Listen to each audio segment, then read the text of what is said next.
Assalamualaikum warahmatullahi wabarakatuh. Innal hamdalillah nahmaduhu wa nasta'inuhu wa nastaghfiruh wa na'udzu billahi min shururi anfusina wa sayyiati a'malina.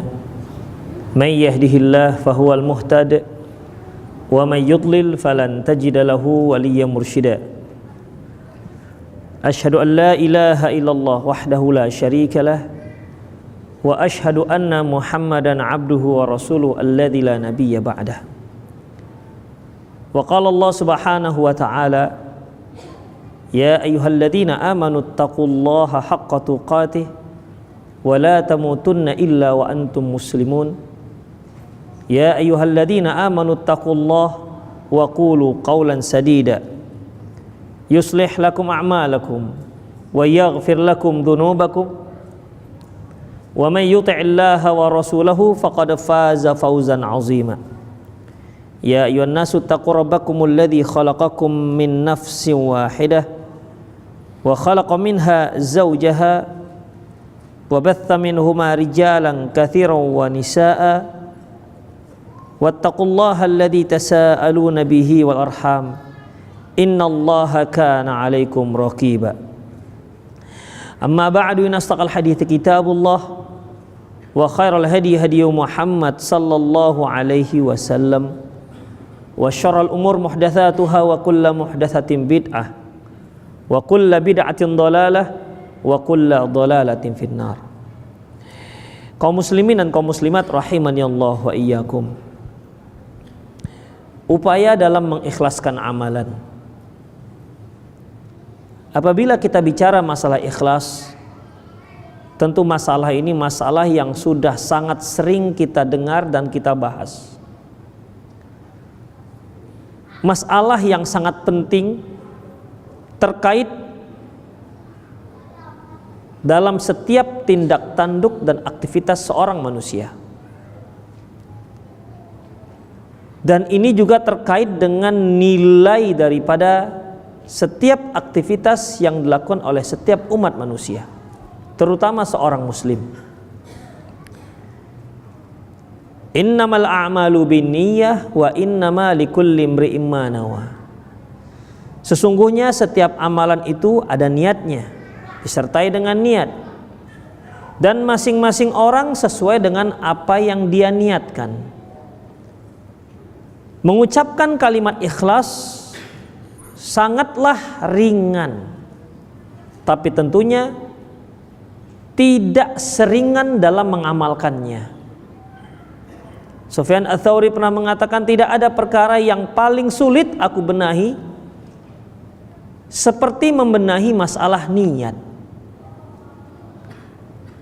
Ikhwafiddin, seorang bisa saja sama-sama terlihat taat dalam beribadah, rajin dalam beribadah, rajin dalam melaksanakan ketaatan, tapi belum tentu nilainya sama. Bisa saja dalam pelaksanaan persis sama satu dengan yang lain, seperti melaksanakan ibadah sholat misalnya.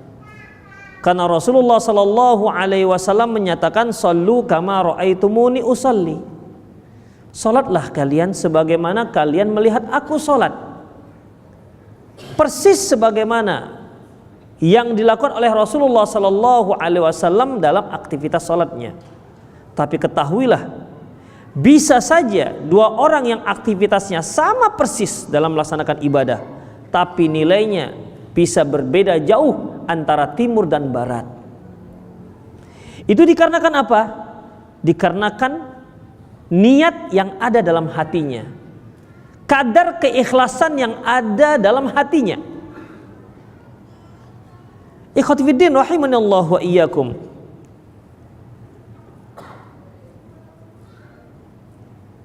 Al-Qussar pernah ditanya tentang masalah ucapan manusia. Pertanyaannya yaitu, ma balul kalam as-salaf anfa'u min kalamina. Mengapa ucapan orang salaf dahulu itu lebih bermanfaat, lebih terdengar dalam maknanya ketimbang ucapan kita sekarang? Mengapa demikian?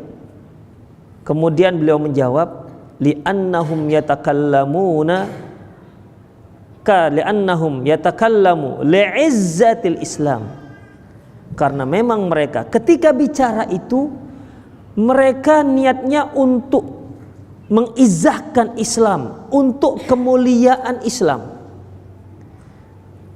Kemudian wan najatun nufus, untuk menyelamatkan diri dari berbagai macam kotoran-kotoran kesyirikan dan dosa-dosa. Waridor Rahman, dan untuk mendapatkan ridhonya Allah Subhanahu wa taala. Wa nahnu, adapun kita, natakallama bi'izzatin nafs, natakallamu li'izzatin nufus. Adapun kita kalau bicara bukan untuk kemuliaan Islam, tapi untuk kemuliaan diri sendiri. Bicara tentang Islam. Dari mulai innal hamdalillah sampai selesai kajian, bicara tentang Islam. Tapi niat pembicaraan bukan untuk Islam, untuk kemuliaan diri. Kemudian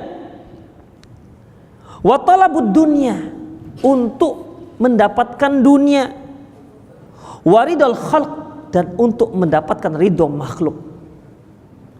Akibatnya setiap kata demi kata yang terlontar, yang mengalir dari lisan kita, beda maknanya, berbeda nilainya, berbeda bobotnya dibandingkan ucapan para salafus soleh terdahulu, yang memang mereka mengalirkan kata, untayan kata demi kata, semata-mata hanya untuk kemuliaan Islam, bukan untuk kemuliaan diri sendiri.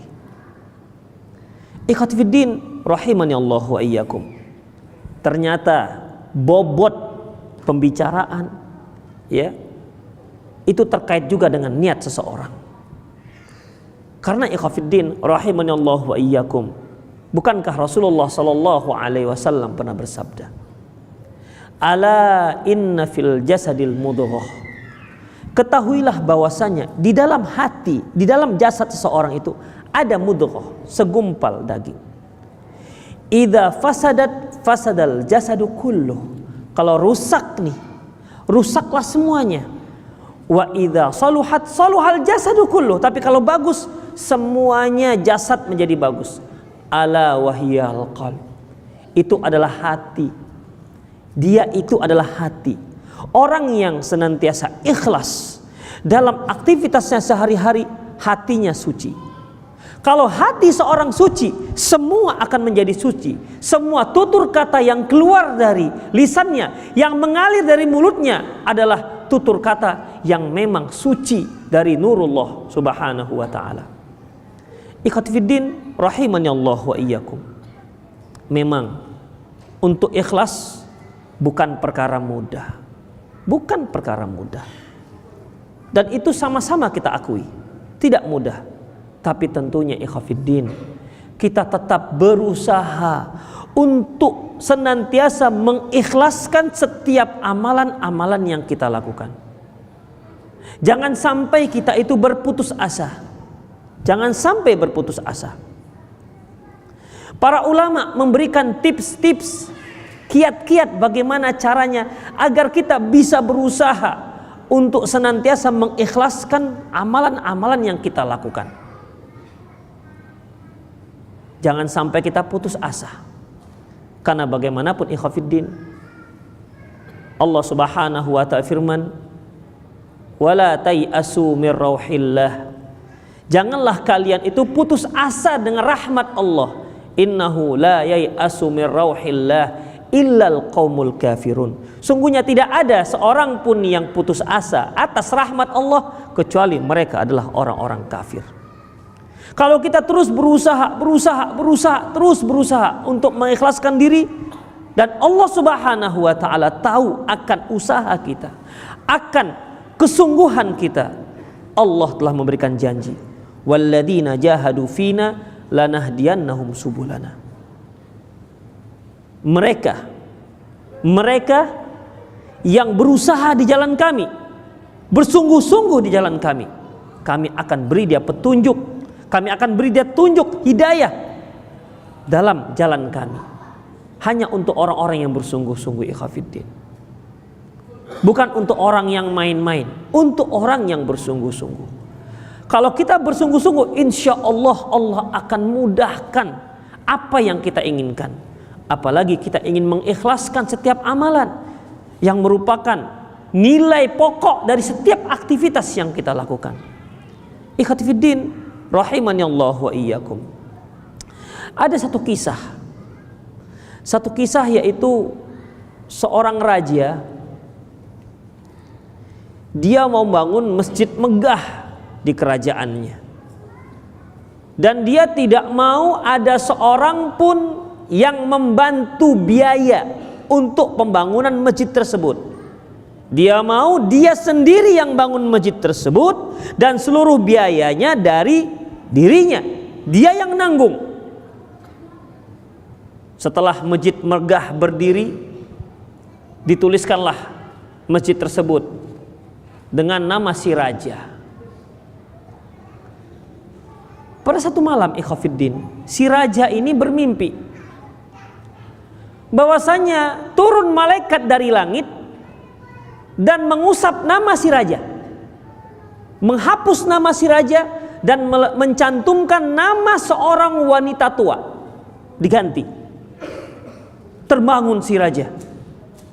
Ini sepertinya mimpinya bukan mimpi biasa, mimpi sungguhan dan sangat terang dan jelas. Beda dengan mimpi-mimpi biasa. Dia panggil tentaranya, coba kamu lihat itu, namaku memang sudah terhapus atau tidak. Dilihat oleh tentaranya, kemudian pulang laporan, belum wahai baginda, nama anda masih tercantum di masjid tersebut. Esok malamnya mimpi lagi dengan mimpi yang sama. Raja menitahkan untuk yang kedua kali, coba lihat, ini kok aneh mimpinya, sampai 2 kali. Ya. Sampai 2 kali. Kemudian ikhwatiddin, rahimani Allah wa iyyakum, dilihat ternyata tidak. Sampai 3 kali. Ya, sampai 3 kali dia bermimpi dengan mimpi yang sama. Hingga akhirnya ikhwatiddin, si raja menyuruh tentaranya, coba perhatikan dari semenjak masjid dibangun sampai terakhir, ada nggak seorang membantu, baik terang-terangan maupun dengan cara sembunyi-sembunyi. Karena si raja telah mengumumkan tidak boleh ada seorang pun yang membantu pembangunan masjid ini, biayanya semua dari raja, tidak boleh. Setelah diadakan pemeriksaan, ketangkaplah seorang wanita tua, ikhwatiddin, rahimani Allah wa iyyakum. Kemudian ditanya, diinterogasi ini wanita, apa betul kamu membantu? Entah bantu letakkan batu atau apalah namanya, atau dana apalah namanya. Ya, wanita ini mengatakan, saya wanita miskin, orang tua, bisa bantu apa? Coba kamu ingat-ingat. Apa kata si wanita? Iya, pernah. Apa itu? Kata wanita ini, pada suatu hari aku melihat kuda-kuda yang membawa peralatan dan material pembangunan masjid, ya, kehausan, dan di dekat kuda tersebut ada seember air yang bisa dia minum, tapi karena kuda tersebut terikat, dia tidak bisa minum. Akhirnya aku angkat tuh ember, aku dekatkan ke kuda tersebut.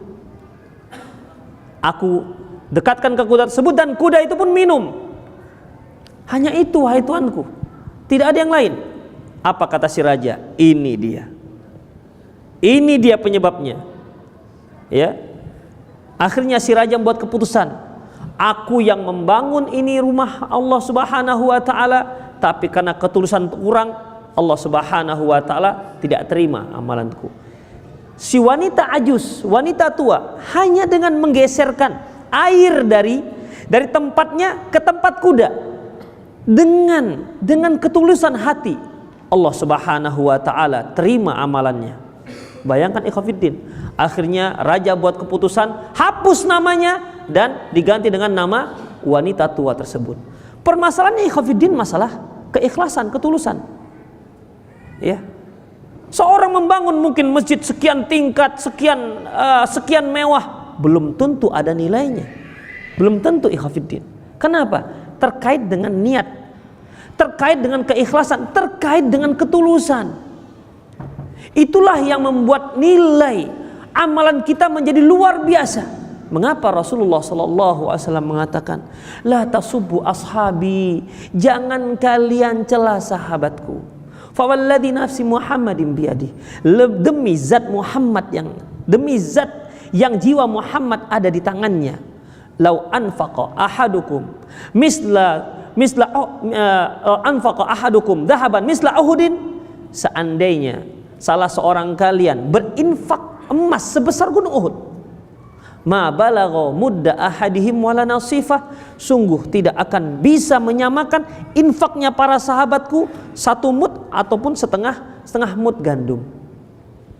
Padahal ikhwatiddin, gunung Uhud itu luar biasa luasnya. Panjangnya 7 km, lebarnya 3 km, tingginya 100 meter. Bayangkan kalau itu semua emas, berapa triliun kira-kira harganya itu. Tapi ternyata kalau kita yang berinfak seperti itu tidak bisa menyamai infaknya sahabat walaupun setengah mud berupa gandum. Mengapa demikian ikhwatiddin? Karena masalah ketulusan. Beda ikhwatiddin. Ya. Beda sekali ketulusan para sahabat dengan ketulusan kita. Abdullah bin Mas'ud pernah mengatakan, innallaha nadhara ila qulubil ibad fawajada qalba Muhammadin khaira qulubil ibad. Allah itu melihat hati para hamba dan Allah dapatkan bahwasanya hati hamba yang paling baik adalah hatinya Muhammad sallallahu alaihi wasallam. Summa nadhara ila qulubil ibad fawajada quluba ashabihi khaira qulubil ibad ba'da qalbi Muhammadin sallallahu alaihi wasallam. Kemudian setelah itu Rasulullah, Allah melihat lagi hati para hambanya, ternyata hati yang paling baik setelah hatinya Rasulullah yaitu hati para sahabat. Itulah luar biasanya keikhlasan ikhwatiddin rahimanallah wa iyyakum. Ketulusan hati, kejernihan hati, kesucian hati, sehingga dengan amalan yang sedikit yang berasal dari hati yang sangat suci ikhwatiddin, nilainya luar biasa di sisi Allah Subhanahu wa ta'ala. Ikhwatiddin rahimanallah wa iyyakum. Lantas bagaimana? Apalah kira-kira usaha kita, cara kita untuk mengikhlaskan amalan? Yang pertama ikhwatiddin, yaitu bi an ta'lam annaka 'abdun lillah. Pertama, kita harus camkan kita itu hambanya Allah. Kita itu hambanya Allah Subhanahu wa ta'ala. Seorang hamba Allah ketika dia melaksanakan ketaatan, ketika dia melaksanakan perintah-perintah Allah, tidak ada yang bisa dibanggakan. Mengapa demikian? Kita hamba Allah. Tidak ada yang perlu kita harapkan pujian dari orang. Kita tuh hamba Allah. Seorang hamba, semakin dia menghambakan dirinya kepada Allah Subhanahu wa ta'ala, maka semakin tinggi derajatnya di sisi Allah Subhanahu wa ta'ala. Contohnya Rasulullah sallallahu alaihi wasallam, sampai dalam beberapa ayat Allah katakan ini adalah hambaku. Sebagaimana firman Allah Subhanahu wa ta'ala, subhanalladzi asra bi'abdihi lailam minal masjidil haram ilal masjidil aqsa alladzi barakna haulah. Segala puji, maha suci Allah yang telah mengisrakan hambanya dari Masjidil Haram ke Masjidil Aqsa. Hambanya yang dimaksud adalah Rasulullah sallallahu alaihi wasallam. Allah nisbatkan Rasulullah hambanya dengan dirinya itu hambanya.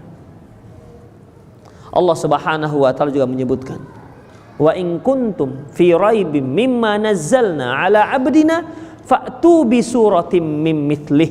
Kalau kalian ragu terhadap apa yang kami turunkan kepada hamba kami, silahkan kalian buat satu surat saja sebagai tantangan yang bisa menyamakan Al-Quran, kata Allah. Yang jadi titik perhatian kita, apabila kalian ragu yang terhadap apa yang kami turunkan kepada hamba kami. Allah Subhanahu wa ta'ala menyatakan Rasulullah hambanya. Hamba, karena memang Rasulullah adalah sosok hamba yang paling menghambakan dirinya kepada Allah Subhanahu wa ta'ala. Kita terkadang sering mengatakan hamba Allah, Masya Allah. Apalagi kalau pas infaknya cuma 2.000, itu hamba Allah. Menyatakan diri hamba Allah. Semua kita mengatakan hamba Allah. Tapi apakah kita sudah menjadi hamba Allah? Masya Allah. Ikhwafiddin rahimani Allah wa iyyakum. Makanya kita harus benar-benar fahami posisi kita sebagai hamba Allah Subhanahu wa ta'ala, yang sebenarnya nggak layak juga sih minta surga. Orang hamba Allah. Hamba Allah. Allah katakan kamu begini, kamu begitu, ya milik Allah Subhanahu wa ta'ala. Terserah Allah Subhanahu wa ta'ala mau disuruhnya apa. Nggak layak kita minta. Sebenarnya nggak layak juga sih kita minta pahala. Oh, hamba Allah, Allah yang menciptakan. Belum lagi semua nikmat-nikmat Allah yang berikan. Kita nggak punya modal sedikit pun. Sudahlah diciptakan, nikmat tinggal ambil, tinggal makan. Kemudian kita bangga terhadap apa yang kita lakukan. Masya Allah. Apakah ini sebuah kelayakan?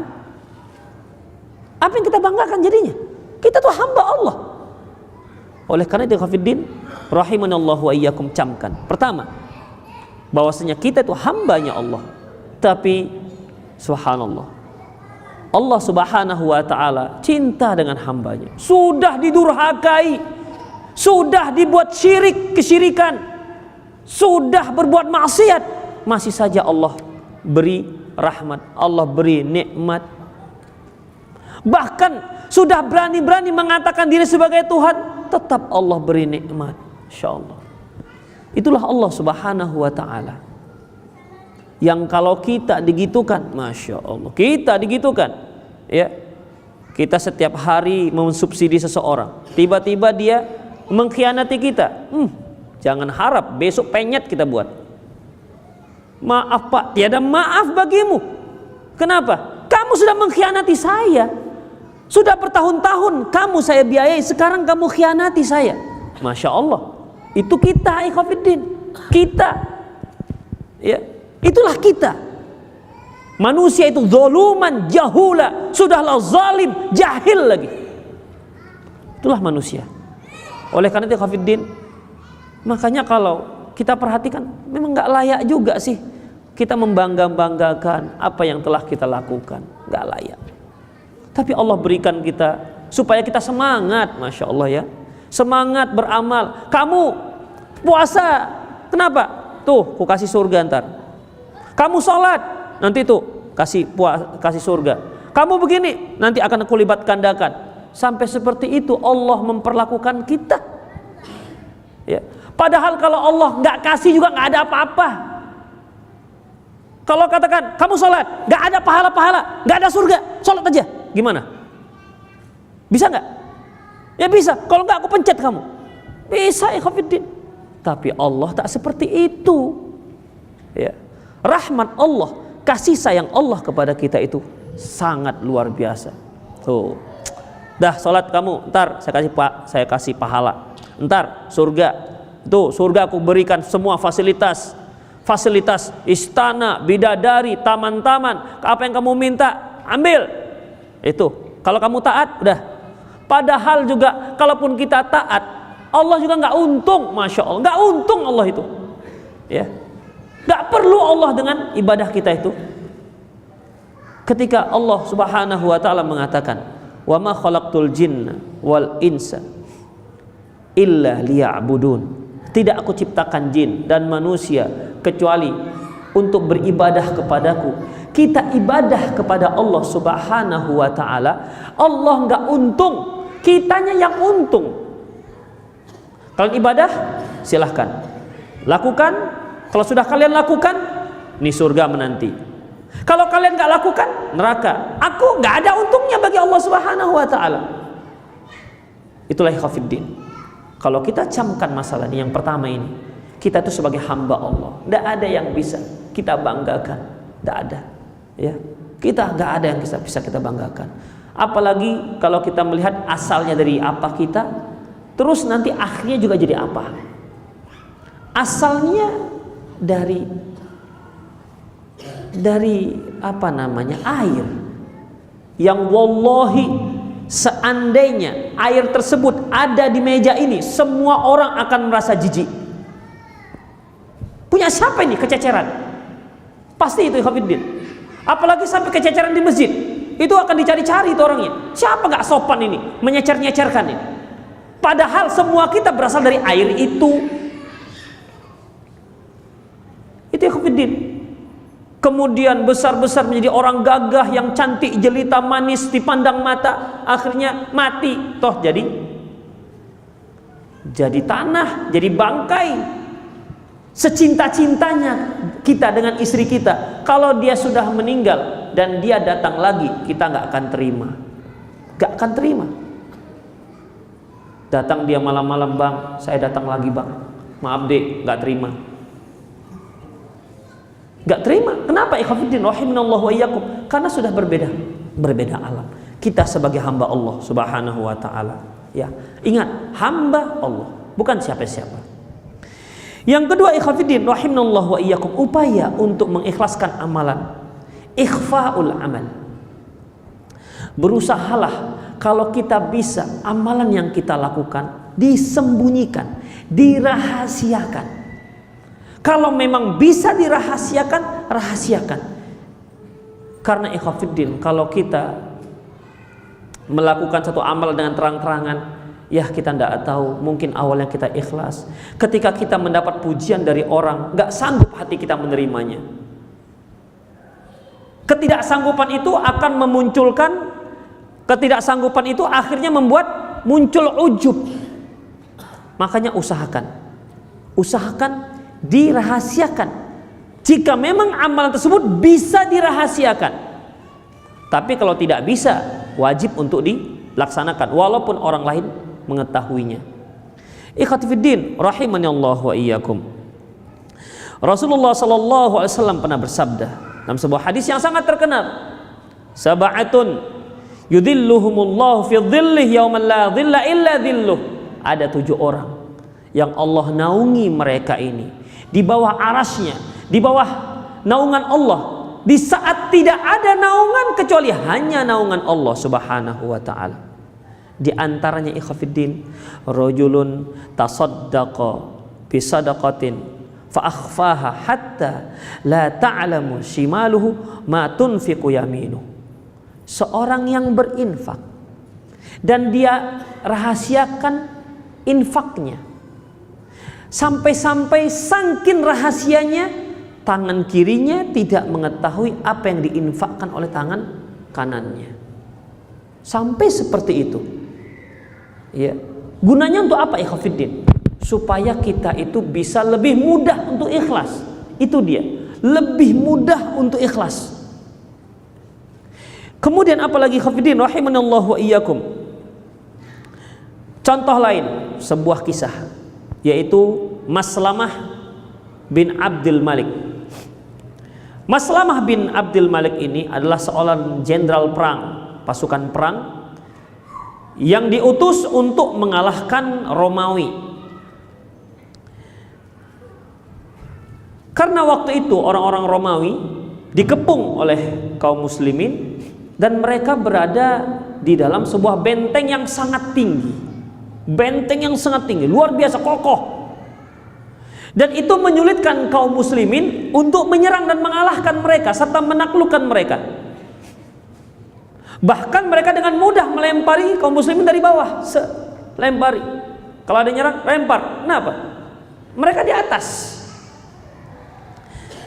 Hingga akhirnya ikhwatiddin, salah seorang anggota pasukan berpikir, ini gimana caranya ini?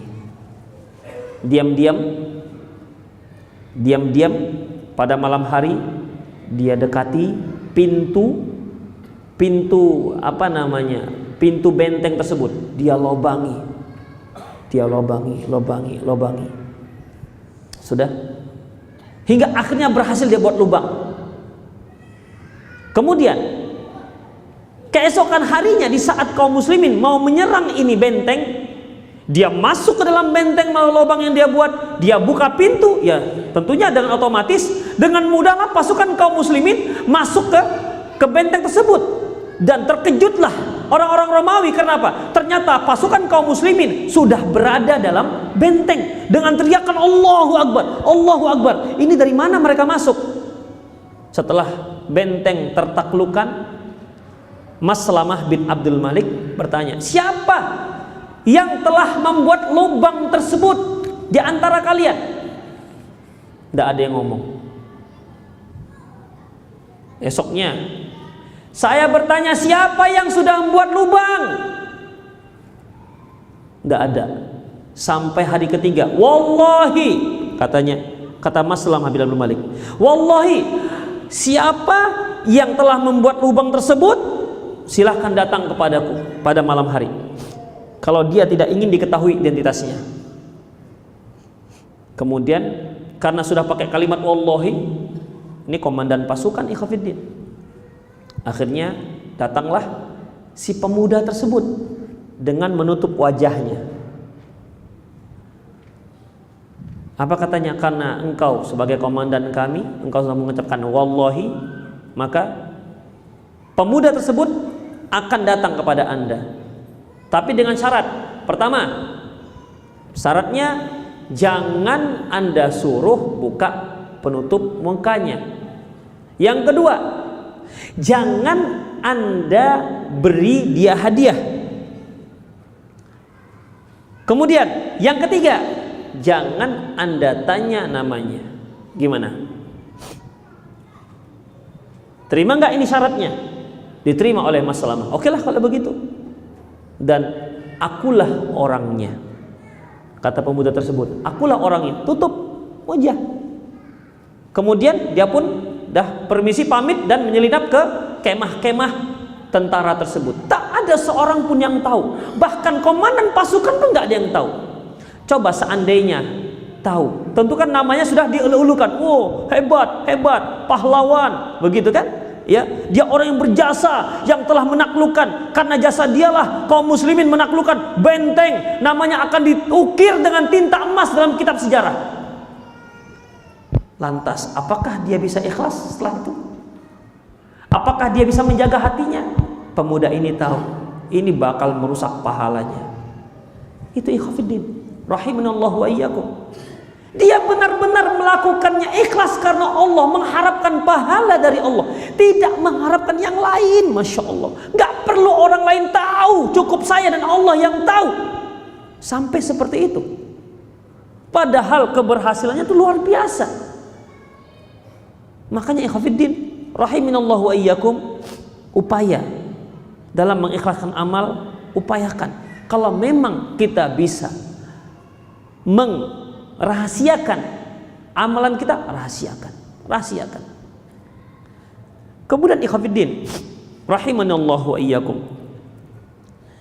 dalam kisah yang lain, ya, bahwasanya lamma ra'a Ibnu Umar rajulan yusalli wa yutabi'u qalahu ma hadha.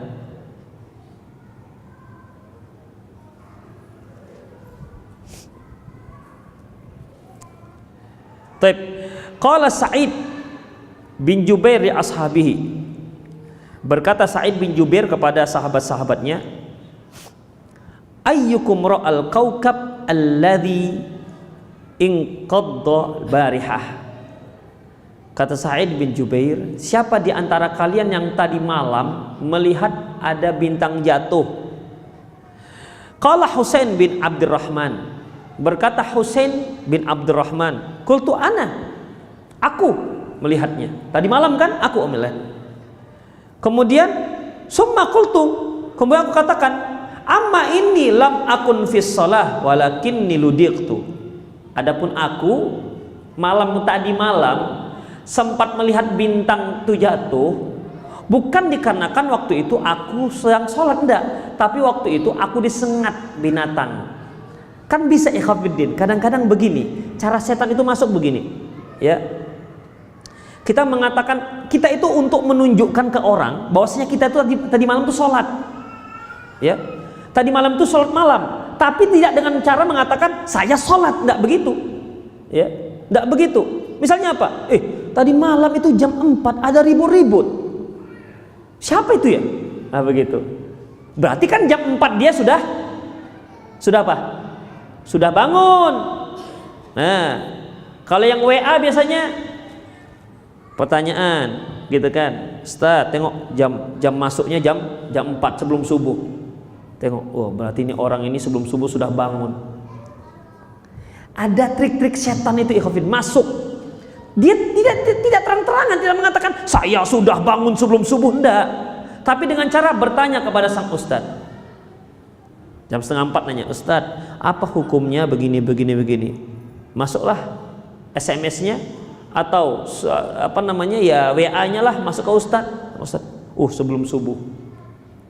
Ya kan? Sebelum subuh. Ustadznya sudah bangun. Dijawablah ustadznya sebelum subuh juga. Wah, ustadz juga rajin. Emangnya ente aja yang sholat sebelum subuh, saya juga sholat. Begitu. Ya, tanpa disadari Khafiddin.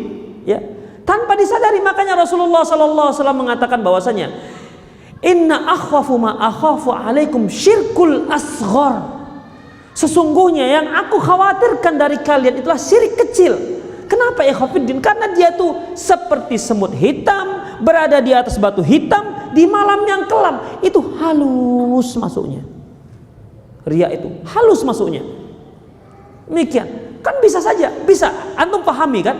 Ketika surat masuk set dijawab oleh ustadznya, set juga sebelum subuh. Supaya tahu juga tuh. Dalam setan masuk, udah sekarang aja supaya tahu. Ente bacanya juga sebelum subuh. Begitu, bukan pas tidur. Makanya Khafiddin, jadi bagaimana cocoknya kita jawabnya? Untuk tidak mengetahui, untuk supaya tidak masuk yang namanya riya dengan sangat halus, jawablah setelah subuh. Kalau bisa jawab nanti jam 10. Ustadznya kesiangan ini. Demikian Khafiddin. Antum bisa nggak rasakan itu? Ya, bisa dirasakan itu tanpa masuk dalam hati kita dengan cara yang sangat halus. Demikian Khafiddin. Jadi ini Sa'id bin Jubair nih, ya, dia mengatakan siapa tadi malam yang kalian yang melihat bintang ada jatuh? Kata salah seorang temannya, saya lihat. Oh, aku waktu itu melihat, bukan karena aku waktu itu sedang sholat, enggak. Waktu itu aku nggak bisa tidur, kenapa? Karena kakiku disengat oleh binatang berbisa. Supaya dia bisa menghindar, Khafiddin. Jangan persepsinya, oh berarti dia sampai bintang jatuh pun tahu ke malam. Ketika malam hari berarti dia memang sedang ibadah kepada Allah, atau sedang baca Quran, atau memang sedang ronda sekalian. Kemudian Khafiddin rahimanallahu wa iyyakum,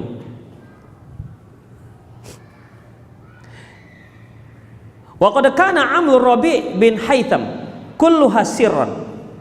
Rabi' bin Haytham amalannya itu diusahakan dengan supaya sir, rahasia. Kemudian kalau dia baca Quran juga nggak dikencang-kencangkan, pelan. Kalau ada orang yang datang, langsung beliau tutup Qurannya, masuk laci, disembunyikan.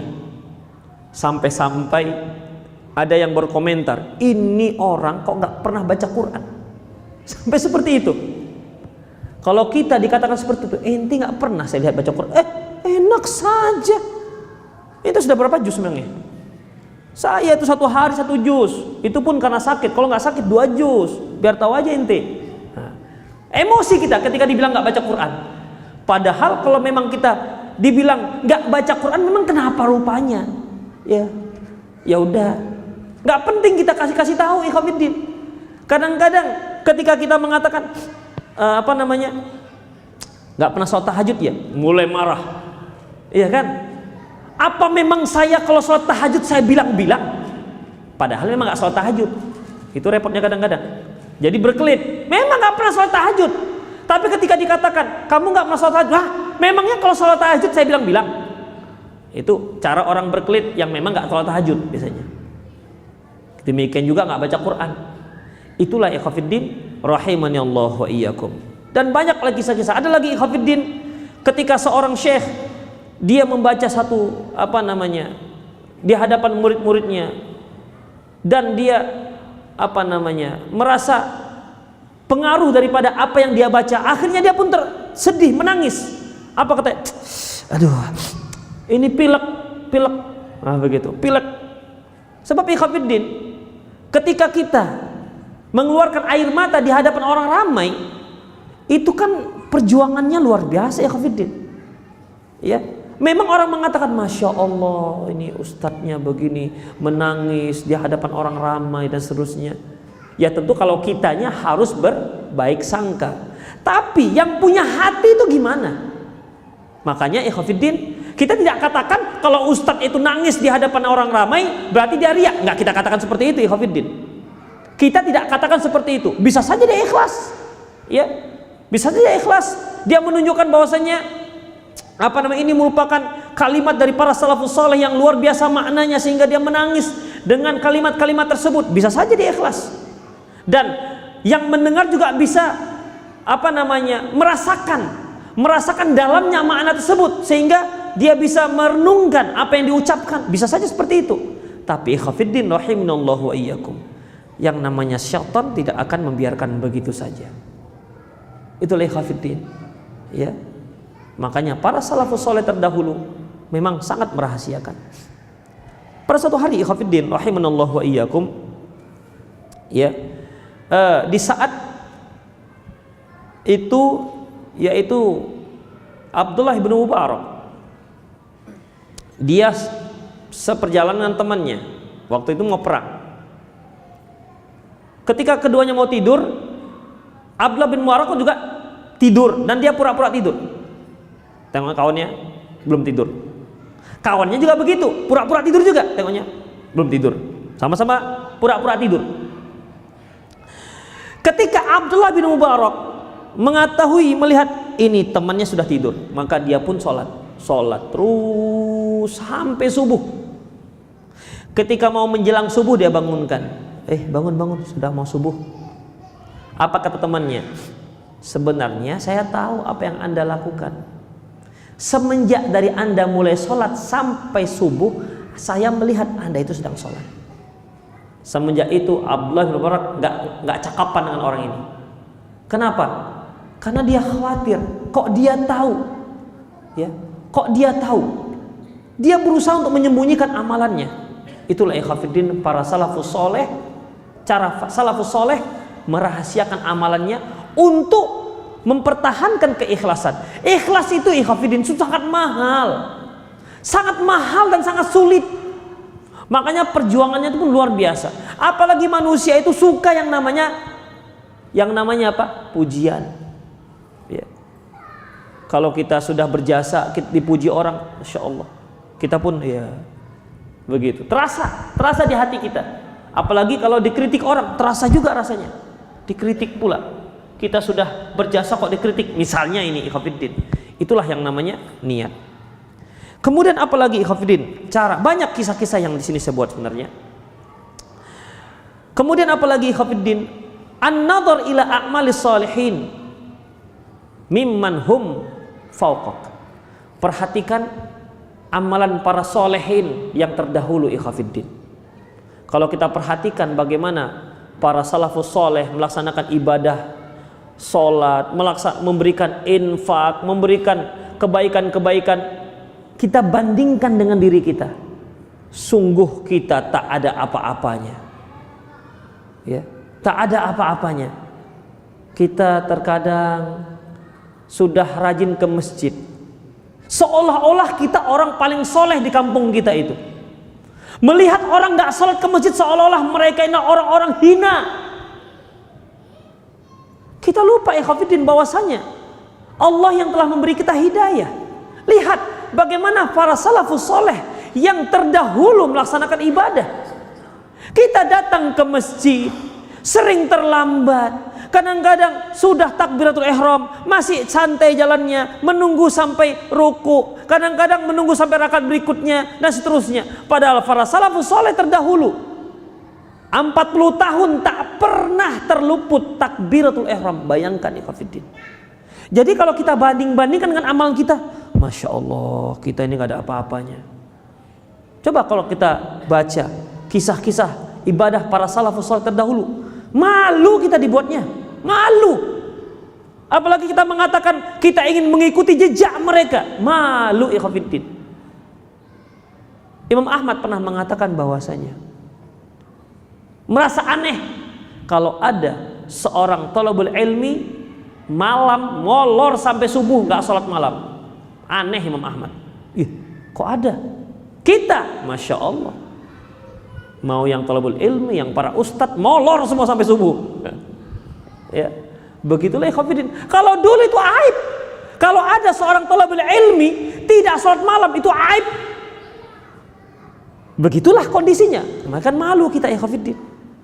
Ya, malu. Makanya banyak-banyak kita baca kisah-kisah para salafus saleh terdahulu, sehingga ketika kita beribadah, ibadah saya ini nggak ada apa-apanya, nggak ada apa-apanya, sehingga kita juga nggak perlu kita ria, ya, nggak perlu kita minta yang namanya pujian dari orang, nggak perlu. Kenapa? Belum ada apa-apanya, belum ada apa-apanya. Makanya perhatikan dengan yang di atas kita.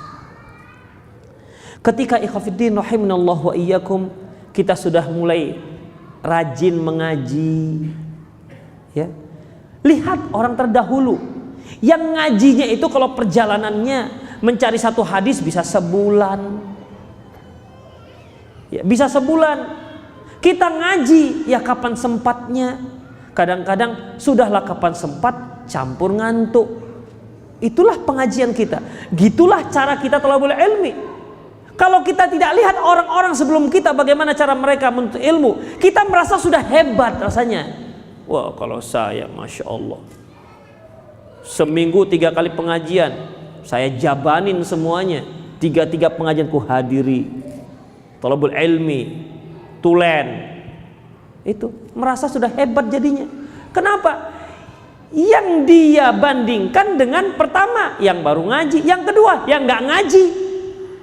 Sehingga ketika dia melihat orang-orang yang nggak ngaji merasa hina jadinya. Dia melihat orang yang nggak sholat ke masjid menjadi hina. Itu nggak sholat ke masjid. Itu muslim apa nggak sih? Sudah jelas Allahu Akbar, Allahu Akbar, Allah panggil, masih saja kerja, masih saja begini dan begitu. Bukan karena kasihan, tapi merasa menghina mereka, merasa dia lebih hebat, lebih mulia dibandingkan mereka. Jangan ikhwatiddin, jangan. Ketika kita merasa lebih dibandingkan orang lain, ya, maka di situ akan bisa masuk ujub, di situ bisa akan masuk ria dalam hati kita. Makanya ikhwatiddin, banyak-banyak kita baca bagaimana para salafus soleh terdahulu melaksanakan ibadah yang mereka lakukan. Kita belum ada apa-apanya, masih terlalu minim, ya, masih terlalu minim. Kemudian ikhwatiddin rahimanallahu wa iyyakum,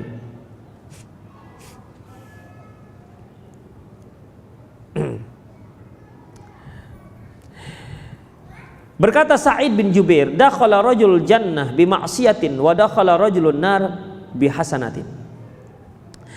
Ada orang yang masuk surga karena maksiat dan juga ada masuk neraka karena kebaikan. Terus gimana caranya ini? Faqila lahu wa kaifa dzalik? Ditanyakan kepadanya, kok bisa seperti itu? Qala, dia berkata, amlu rajulun ma'siyah, amila rajul ma'siyata, fama zala khaifan min iqabillah min tilkal khati'ah, falaqiyallahu faghafara lahu min khaufihi minhu ta'ala. Seorang yang melakukan kemaksiat, tapi di samping dia melakukan kemaksiatan itu, dia tetap merasa takut. Ya Allah, ini maksiat, takut kepada Allah, terus takut kepada Allah, takut kepada Allah. Dia tahu ini maksiat, tapi ya Allah ini, saya tahu ini ya Allah maksiat, tapi takut dia kepada Allah. Jadi dia melakukan kemaksiatan diiringi dengan rasa takut. Kita tidak tahu apa motivasinya ketika sehingga dia melakukan sebuah kemaksiatan. hingga akhirnya Allah Subhanahu wa taala mengampuni dosanya. Kemudian wa amila rajul hasanah famazala mu'jiban biha walaki Allah biha fa'adkhalahun nar.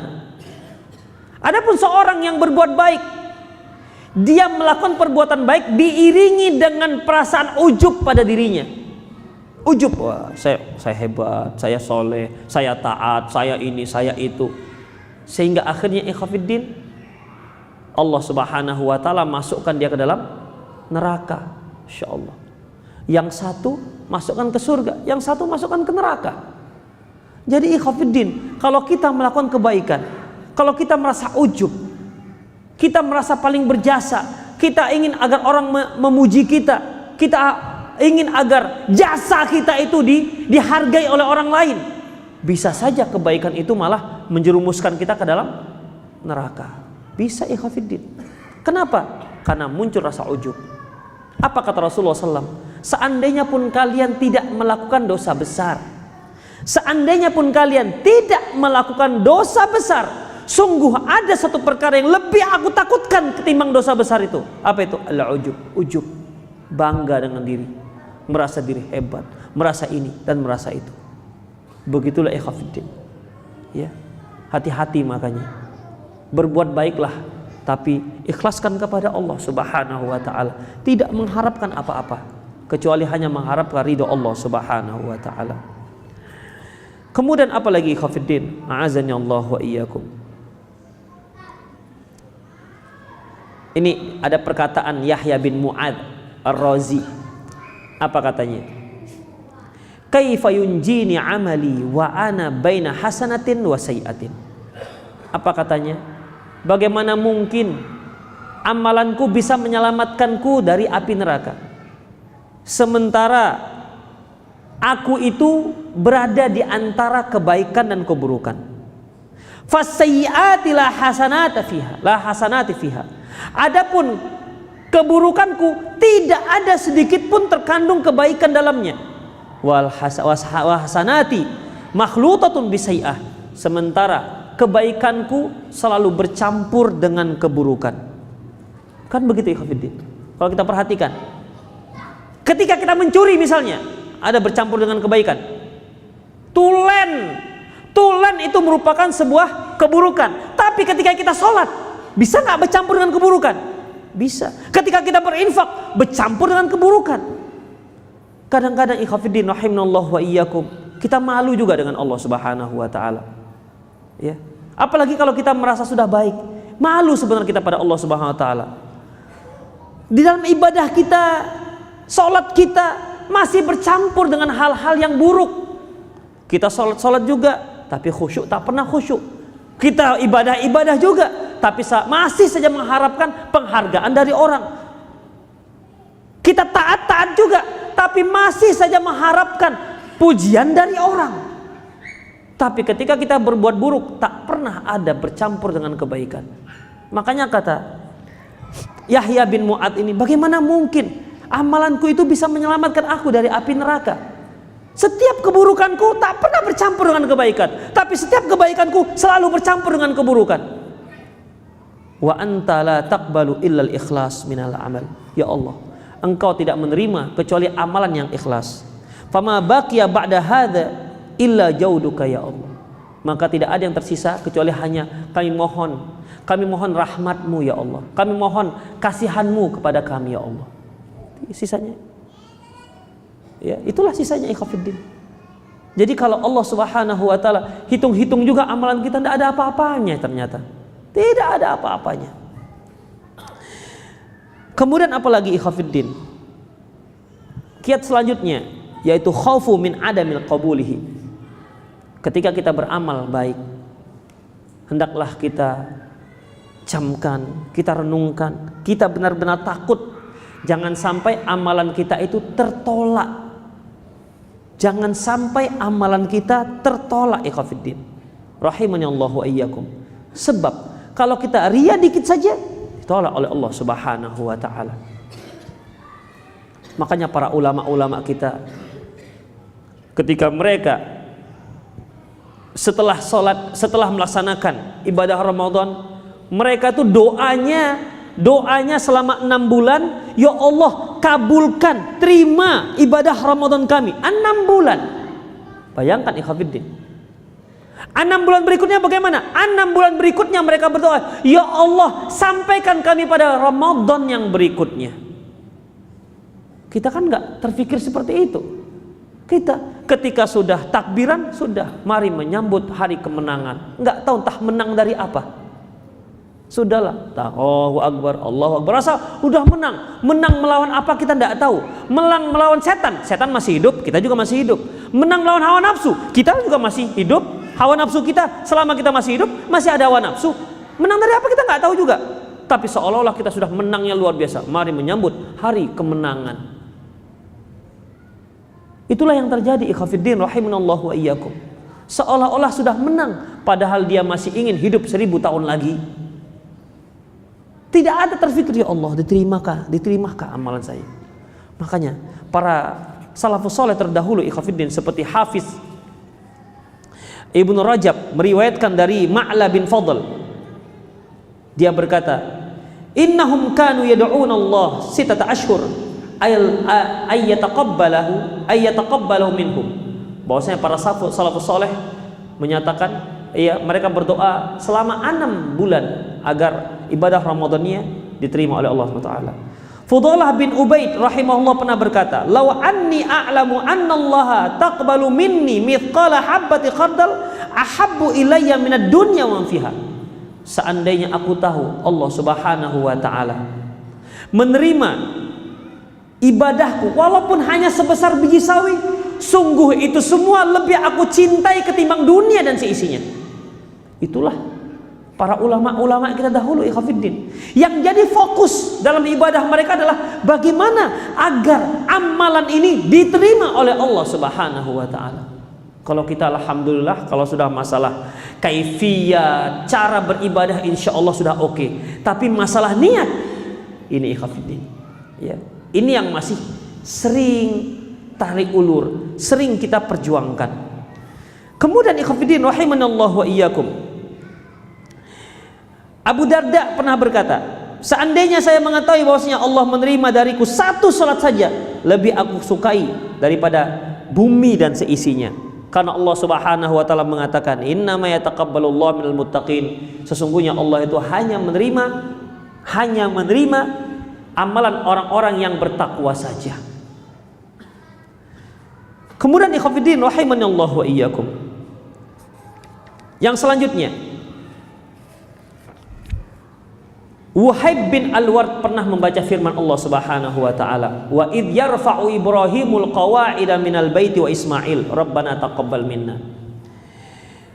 Yaitu ketika Nabi Ibrahim dan anaknya Ismail membangun kembali pondasi Ka'bah. Dan dia mengatakan rabbana taqabbal minna, ya Allah terimalah dari kami. Nabi Ibrahim berdoa, ya Allah terimalah amalan kami. Yang dia bangun adalah Ka'bah, bukan rumahnya sendiri. Yang dia bangun Ka'bah. Dan mereka berdua adalah Nabi dan Rasul. Begitupun mereka berdoa, ya Allah terimalah. Jadi bukan berarti udah terimalah ini. Kenapa? Aku kan Rasul. Kalau kita kafirin, kalau sudah seperti itu, udah nggak doa-doa lagi, kenapa? Terimanya itu.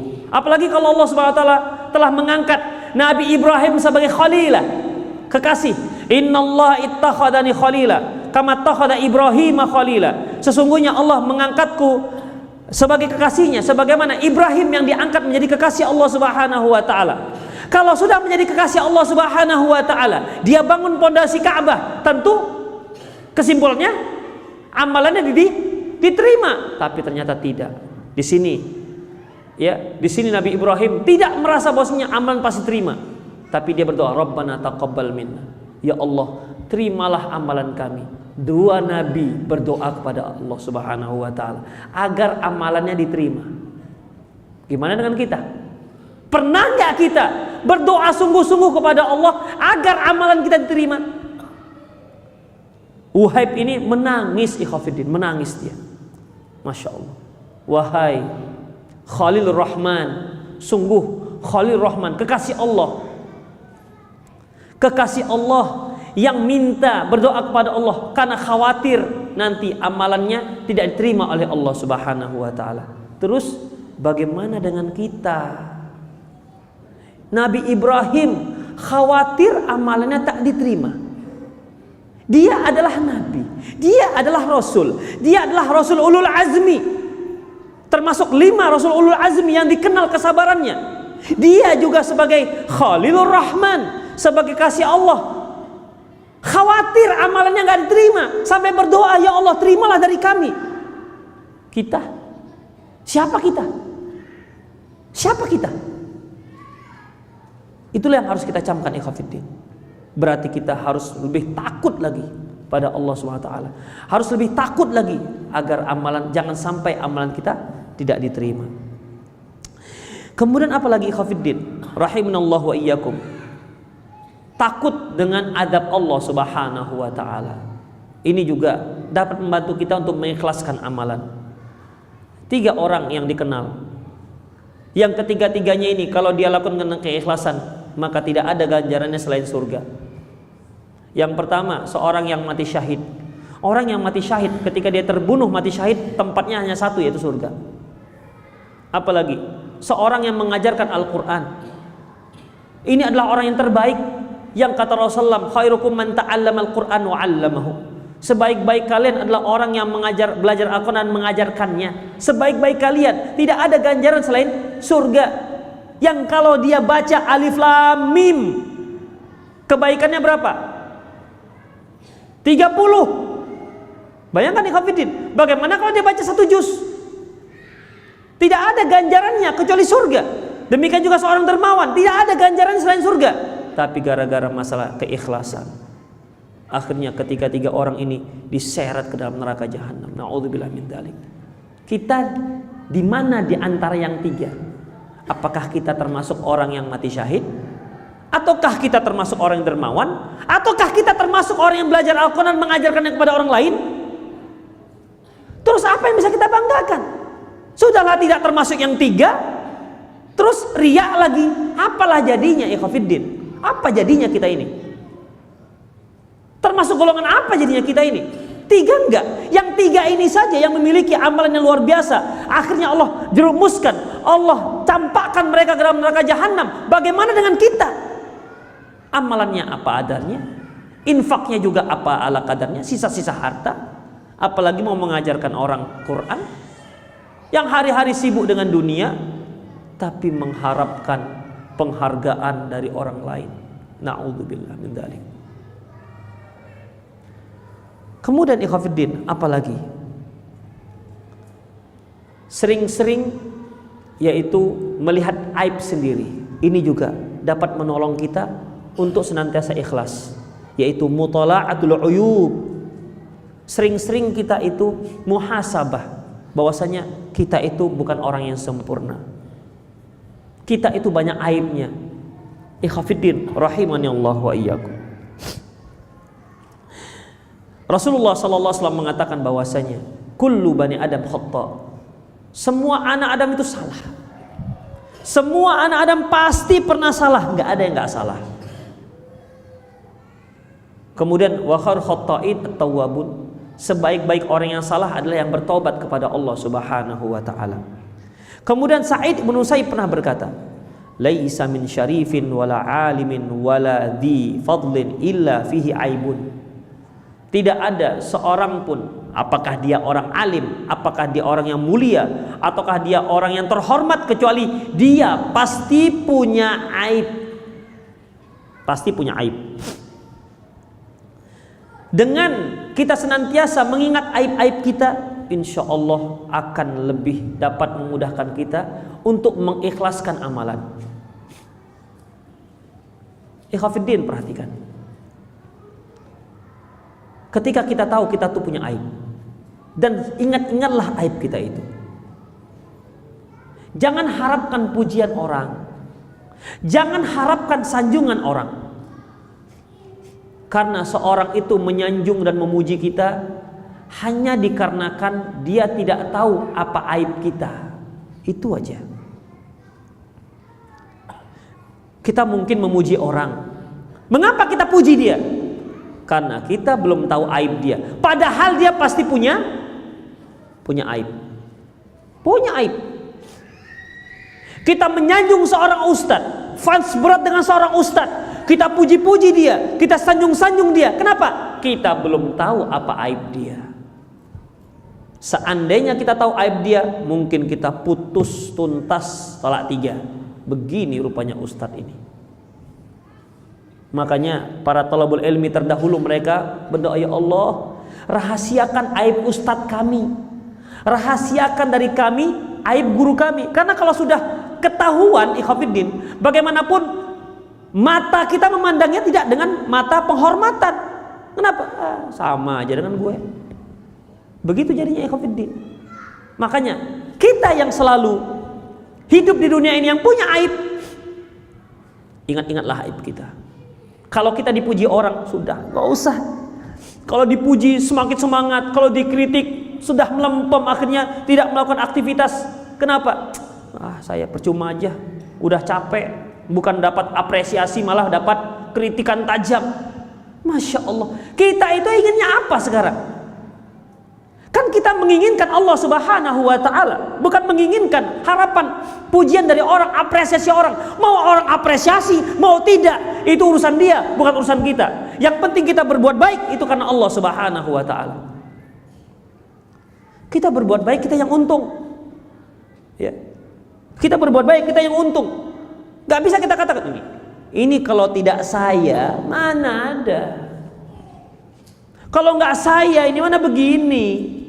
Ikhwatiddin, ini ucapan-ucapan yang tidak layak kita lontarkan. Tidak layak. Kalau nggak saya ustadznya, mana bisa seperti ini. Kalau nggak saya panitianya, mana bisa. Kalau nggak saya, mana bisa. Kalau nggak kami yang ngaji-ngaji, mana rame. Coba kami nggak ngaji, nggak akan ada yang datang. Misalnya begitu. Jadi masing-masing membangga-banggakan dirinya. Terus ikhwatiddin rahimanallahu wa iyyakum, memangnya ketika kita berbuat baik itu untuk siapa? Untuk orang, kan untuk kita. Ya. Kita berinfak banyak. Ini kalau nggak saya infak kemarin 3 miliar, mana terbangun nih sekolah. Masya Allah. Yang diharapkan apa sekarang, ikhwatiddin? Kita mengharapkan infak. Berinfak itu kan sebenarnya orang yang pertama yang untung ketika kita berinfak adalah kita sendiri. Itu ikhwatiddin, bukan orang lain. Karena Allah janjikan kita itu surga. Kita bangun masjid, yang pertama untung adalah kita, bukan orang lain. Kenapa? Allah akan bangunkan untuk kita rumah di surga. Adapun orang lain itu keuntungan yang kedua, ketiga, keempat, dan seterusnya. Itu ikhwatiddin. Jadi nggak layak kita kita bangga-banggakan. Orang kita yang untung kok orang kita minta apresiasi orang. Kalau nggak dipuji orang, udahlah nggak usah. Kan nggak bisa, ikhwatiddin. Orang kita untung. Makanya seorang yang ikhlas pada Allah Subhanahu wa ta'ala itu stabil jiwanya. Stabil. Kenapa? Nggak peduli dia. Mau orang puji, mau orang nggak puji, mau orang kritik, terserah. Yang penting saya dengan Allah Subhanahu wa ta'ala. Itu ikhwatiddin. Makanya kalau kita mau menguji kebaikan kita, ya, ini ikhlas apa enggak? Nah, lihat. Kalau dipuji orang, kita semakin semangat, tuh tanda-tanda itu enggak beres. Kalau kita menjadi hilang semangat karena kritik orang, tandanya juga enggak beres. Itulah dia. Ya. Ikhwatiddin rahimanallahu wa iyyakum. Makanya banyak-banyak kita mutalaah uyub, yaitu banyak-banyak kita introspeksi, kita itu banyak aib, ikhwatiddin. Dan kalaupun, ingat sekali lagi, orang tidak memuji kita, orang memuji kita itu karena dia tidak tahu apa aib kita. Itu aja. Dan semua kita punya aib. Di sini kita ini punya aib semuanya, tanpa terkecuali. Semua punya aib. Hanya ada yang ketahuan, ada yang tidak. Itu aja. Yang tidak ketahuan aibnya, mungkinlah dia dipuji-puji oleh orang yang tidak mengetahui aib dia. Tapi di saat sudah mengetahui, sama aja, gak beres juga, ngomong aja bisanya. teriak-teriak di mimbar. Saya seperti itu ikhwatiddin. Kenapa? Sudah ketahuan. Itulah dia. Makanya ikhwatiddin, ya, banyak-banyak kita introspeksi diri. Udahlah, aib orang tuh lupakan saja udah. Orang toh kita juga punya aib kok. Kenapa kita harus membahas kurapnya orang? Kita juga punya kurap. Udah obati kurap kita dah. Kadang-kadang kurap di tangan kita tuh lebih lebar dibandingkan kurap orang. Pano tempat kita tuh lebih lebar dibandingkan pano orang. Tapi yang kita bahas tuh pano, tuh panomu tuh, panomu tuh, pano tuh. Orang kan bilang, Pak, maaf Pak, Bapak kok bahas pano saya? Tuh pano Bapak lebih lebar. Kan logikanya seperti itu, ikhwatiddin. Jadi kalau kita semua mengakui adanya aib, kenapa harus membahas aib orang? Aib kita sendiri aja dah. Ya. Orang aib kita juga nggak tertutup-tutupi. Aib kita juga belum bisa sampai saat ini untuk kita perbaiki. Kenapa kok yang kita bahas aib orang? Sudah, ikhwatiddin. Ini merupakan salah satu cara untuk mengikhlaskan amalan. Ya. Jadi kalau kita lakukan suatu kebaikan, alah ini belum tahu, belum sebanding dengan aib yang kita lakukan, belum sebanding dengan aib yang ada pada diri kita. Kemudian apalagi ikhwatiddin rahimanallahu wa iyyakum, musyahadatu liminnatillahi alaihi wa fadlihi wa taufiqihi. Ini juga, ini penting. Kita harus mencamkan bahwasanya kebaikan yang kita lakukan itu merupakan nikmat dan hidayah dari Allah. Ini harus kita pahami. Ketika kita sudah mendapat hidayah sunnah Rasulullah Sallallahu Alaihi Wasallam, sudah mulai pelihara jenggot, pakaian sudah mulai di atas mata kaki, ibu-ibu sudah mulai pakainya pakaian jilbab yang lebar. Ingat, jangan bangga dengan itu. Kenapa? Itu merupakan taufik dari Allah, bukan karena kita hebat. Karena Allah katakan, walau syi'na la'ataina kulla nafsin hudaha. Seandainya kami mau, kami berikan semua hidayah kepada semua orang. Tapi Allah Subhanahu wa taala dengan taufiknya telah memilih kita menjadi orang yang dijamah oleh sebuah hidayah. Mudah kita melakukan ketaatan ketika kita mendengar hayya 'alas shalah, Masya Allah, mudah kita melangkahkan kaki ke masjid. Ketika ada pengumuman majelis pengajian, mudah kita meninggalkan aktivitas kita untuk datang mendengar pengajian. Mudah, syukuri itu. Jangan jadikan kebanggaan. Jangan. Kalau saya semua pengajian saya datangi, itu bangga. Jangan, ikhwatiddin. Karena yang memudahkan kita datang itu adalah Allah Subhanahu wa taala. Yang memberi taufik kita adalah Allah Subhanahu wa taala. Makanya ikhwatiddin, syukuri akan kebaikan yang pernah kita lakukan. Ya Allah, Engkau telah memudahkan saya untuk melakukan kebaikan. Ya Allah, Engkau telah memudahkan saya untuk melaksanakan sunnah Rasulmu. Ya Allah, Engkau telah memberikan taufik kepadaku supaya aku bisa tetap di atas jalanmu. Ya Allah, ya Allah, kami bersyukur kepadamu ya Allah. Tidak dibanggakan, karena memang ikhwatiddin itu merupakan taufik dari Allah Subhanahu wa taala. Berapa banyak orang-orang yang rumahnya mungkin hanya di sebelah masjid, tapi sulit dia melangkahkan kakinya ke masjid. Kenapa? Masya Allah, belum dapat taufik dari Allah Subhanahu wa taala. Belum dapat taufik. Akhwat-akhwat Masya Allah pakai baju lebar, padahal panas terik matahari, pakai baju hitam, pakai pakai baju kurung, kemudian pakai jilbab lebar. Apa nggak panas? Kan kalau kita pikir, apa nggak panas? Memangnya kalau wanita-wanita yang sudah pakai jilbab lebar itu kulitnya setebal kulit badak sehingga tidak merasa panas? Sama, ya. Tapi dia bisa tahan. Kenapa? Siapa yang membuat dia tahan? Allah Subhanahu wa taala. Bayangkan ikhwatiddin, berapa banyak kaum muslimah, jangankan pakai jilbab besar, pakai tutup botol itu aja, kayak topi itu aja, ya. Itu merasa kepanasan, gerah. Kenapa kita bisa? Kenapa anak kita bisa? Kenapa istri kita bisa? Taufik dari Allah Subhanahu wa taala. Sampai ada yang pakai cadar, kenapa bisa? Taufik dari Allah Subhanahu wa taala. Jangan ada di antara kita yang mengatakan, sudah lama ngaji masih nggak pakai cadar, Sudah lama ngaji masih begini. Sudah lama ngaji masih jenggotnya nggak tumbuh-tumbuh. Jangan.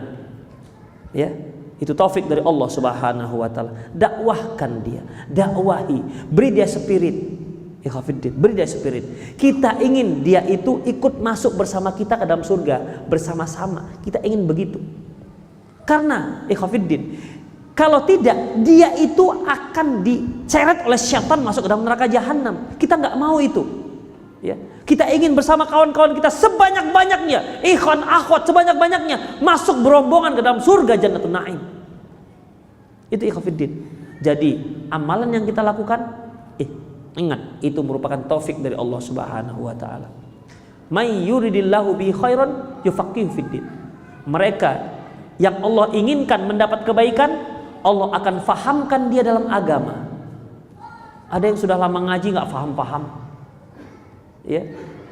Ada yang duduk sekali, masya Allah langsung cocok, langsung dia apa yang disampaikan langsung cocok, dia ingin melaksanakannya. Ada yang sudah lama mendengar, sudah bertahun-tahun nggak pernah cocok-cocok. Itu taufik dari Allah Subhanahu wa taala. Demikian juga berdakwah ikhafiddin. Ada orang yang berdakwah sudah berbusa mulutnya, tak ada yang menerima. Ada yang sekedar sebentar saja hanya di warung orang menerima. Kenapa ikhafiddin? Tanda-tanda Allah menginginkan kebaikan dulunya untuk dirinya. Li ayyahdi Allah bika rajulan khairul laka min humur na'am. Sungguh Allah memberikan hidayah. Ingat, bukan kita yang memberi hidayah. Allah memberi hidayah melalui seseorang, itu lebih baik. Melalui dirimu itu lebih baik ketimbang unta merah. Jadi ketika orang menjadi baik, menjadi sunnah dikarenakan kita, itu bukan karena kita hebat menyampaikan, tidak. Itu dikarenakan hidayah dari Allah Subhanahu wa taala. Ada orang yang hanya sekedar ngobrol di warung, Pak begini, oh iya ya, oh iya, nanti ngaji Pak, ya insyaallah saya ngaji. Jadi nggak perlu pakai wah, nggak pakai gitu-gitu, dapat juga. Kenapa? Allah inginkan kebaikan dari orang tersebut. Jadi ikhafiddin, jangan ada perasaan dalam diri kita, ucapan dalam hati kita, kalau nggak saya nggak begini. Kalau nggak saya nggak begini banyak pengajian, karena sayalah itu, karena inilah itu. Ya ikhafiddin, bukan karena Allah Subhanahu wa taala. Bukan karena saya. Bukan karena hebatnya saya, bukan karena oratornya saya, bukan karena alimnya saya, bukan, tapi karena Allah Subhanahu wa taala. Allah yang telah memberi taufik. Ingat, lihat Abu Thalib, paman Rasulullah, yang mengasuh Rasulullah sejak kecil. Di saat kakeknya meninggal Abu Thalib, itu pengasuhan Rasulullah ada di tangan Abu Thalib, pamannya. Tahu sekali Abu Thalib ini bagaimana Rasulullah Sallallahu Alaihi Wasallam. Sampai Rasulullah diangkat menjadi nabi, tetap dia bela karena dia tahu ini anak luar biasa, tidak akan bohong dia, betul itu. Tapi ternyata lihat bagaimana akhir perjalanan hidupnya, meninggal dalam keadaan kafir. Sedih Rasulullah SAW, sedih sekali. Hingga turun ayat, innaka la tahdi man ahbabta, walakinnallaha yahdi man yasha. Sungguhnya engkau tidak bisa memberi hidayah kepada orang yang kau kehendaki, kepada engkau orang yang kau cintai, tidak, tapi Allah yang memberi hidayah. Itu ikhwat Rasulullah. Apakah kita katakan gagal dakwahnya Rasulullah SAW? Tidak. Kenapa? Itu semua taufik dari Allah Subhanahu wa taala. Jadi apa yang harus kita banggakan? Apa yang harus kita elu-elukan pada diri kita ini? Nggak ada apa-apanya kita ini, ikhafiddin. Nggak ada apa-apanya. Semuanya taufik dari Allah Subhanahu wa taala. Kemudian apalagi ikhafiddin rahimani Allah wa iyyakum, az-zuhud. Az-zuhud bima 'indan nas. Zuhud dari apa yang dimiliki oleh orang lain. Artinya kita merasa sudah tidak perlulah menginginkan apa yang ada pada diri orang, tidak perlu. Apakah hartanya, apakah pujian, tidak perlu. Kita hanya mengharapkan Allah Subhanahu wa taala. Rasulullah sallallahu alaihi wasallam pernah mengatakan bahwasanya izhad fid dunya yuhibbukallah. Zuhudlah kamu terhadap dunia, Allah akan mencintaimu. Kemudian wazhad fima fi aidin nas yuhibbukan nas. Juga berzuhudlah kamu dari harta yang dimiliki oleh orang lain, maka manusia akan mencintaimu. Jadi apa yang dimiliki orang lain sudah kita hanya mengharapkan dari Allah Subhanahu wa taala. Tidak mengharapkan seandainya saya begini, saya akan dikasihnya sekian. Seandainya begini, saya akan mendapat bonus sekian. Seandainya begini, saya akan mendapat keuntungan sekian. Tidak, ikhwatiddin. Ya, apalagi terkait dengan masalah dakwah. Tidak. Ingat, ya. Ingat, kalau kita zuhud, tidak menginginkan apa yang ada di tangan manusia, maka manusia akan suka kepada kita. Kenapa? Ini orang memang orang yang amanah. Begitu. Dia tidak inginkan, yang dia inginkan dari Allah Subhanahu wa taala. Kemudian ikhwatiddin, muhawalatul bu'du anis syuhrah. Ini juga. Berusaha agar tidak menjadi terkenal. Siapa orang yang ingin terkenal? Kalau bisa orang se-Indonesia mengetahui diri kita. Siapa nggak suka dengan terkenal, ikhwatiddin? Dengan terkenalnya kita mudah dapat duit, begitu. Mudah dapat job, proyek dan seterusnya. Tapi ternyata seorang yang ikhlas, dia berusaha supaya tidak terkenal. Ya. Makanya ada sebuah ucapan hikmah. Al-khamulun ni'matun wa kullan ya'bah. Menjadi orang yang nggak terkenal itu merupakan nikmat, tapi tidak ada orang yang kepingin. Wasyuhratu naqamatun wa kullun yuhibbuh. Adapun syuhrah, terkenal itu merupakan sebuah azab, siksaan. Tapi semua orang menyukainya. Wa kullun yuhibbuh. Semua orang menyukainya. Itulah yang terjadi, ikhwatiddin. Ya. Kalau kita menjadi terkenal itu, ikhwatiddin, rahimanallahu wa iyyakum, ya. Kemudian kita menjadi orang terkenal misalnya. Terkenal misalnya di Batam sebagai seorang dai salafi. Ada seorang yang dia katanya seorang salafi. Antum siapa namanya, akhi? Fulan. Kenal dengan Ustaz Fulan enggak? Enggak kenal. Loh, ente salafi apa enggak? Nah, begitu. Kadang-kadang menjadi barometer seorang itu salafi enggak salafinya gara-gara kenal dengan tidaknya dengan Ustaz Fulan. Itu juga ikhwatiddin. Oh, enggak kenal dengan Ustaz Fulan. Loh, siapa Pak? Saya itu. Terkadang kecil juga hati kita, enggak kenal. Oh ya enggak kenal, memang enggak terkenal katanya. Begitu. Kadang-kadang kecil juga hati kita, ikhwatiddin. Padahal enggak perlu kecil hati. Imam Ahmad rahimahullah, ikhwatiddin. Imam Ahmad rahimahullah pernah mengatakan, ya, afwan ini cahayanya kurang terang. Beliau mengatakan bahwasanya sungguh dia berharap ataupun dia bermimpi untuk menjadi orang yang tidak terkenal. Itu dia. Dikarenakan apa? Dikarenakan sulitnya tanggung jawab menjadi orang yang dikenal, apalagi dikenal sebagai seorang ulama. Nah, ini dia. Qala Imam Ahmad, uridu an akuna min syi'abin mi Makkah hatta la uraf. Aku ingin sekali berada di satu pojok di kota Mekah yang tidak diketahui oleh orang, hingga aku tidak dikenal oleh orang. Laqad bulitu bisyuhrah. Aku sudah mendapat cobaan dengan keterkenalan, kemasyhuran. Inni atamanna al-mauta sobahan wa masaan. Hingga aku ingin agar aku segera kalau bisa meninggal pagi dan sore atau sore harinya. Begitu ikhwati, karena dia merasa beratnya cobaan memanggul seorang yang sudah menjadi tokoh masyarakat. Dia merasa berat sekali. Beratnya tanggung jawab menjadi seorang yang terkenal tadi, ikhwatiddin. Berat sekali. Karena kalau orang sudah menjadi tokoh masyarakat, tindak tanduknya akan ditiru oleh orang lain. Sehingga tanpa dia sadari, dia bisa menyesatkan orang lain. Kemudian ikhwatiddin rahimanallahu wa iyyakum. Ya, yang terakhir yaitu doa. Banyak-banyak doa kepada Allah Subhanahu wa taala supaya kita itu dijauhkan dari yang namanya sifat riya.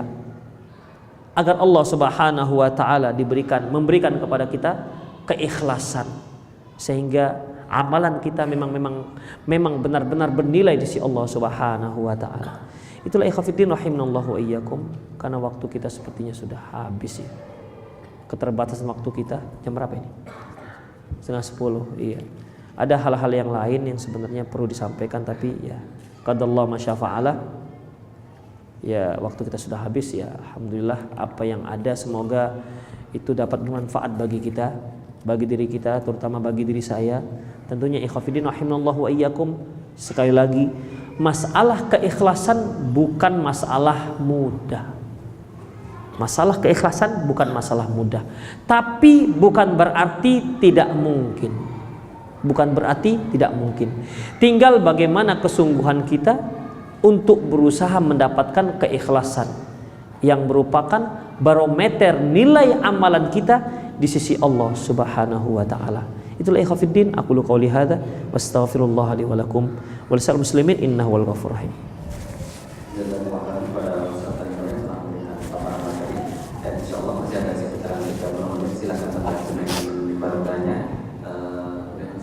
Betul. Boleh langsung, mungkin ada beberapa orang tadi kita akan untuk lebih ke tulisan. Silakan yang ingin melakukan pertanyaan silakan ditulis di lembar kertas, tentunya dengan singkat, jelas dan disesuaikan dengan materi pada malam kali ini. Ya, untuk pertama silakan Bapak yang ini sebelah kanan saya. Bismillahirrahmanirrahim. Assalamualaikum warahmatullahi wabarakatuh. Assalamualaikum.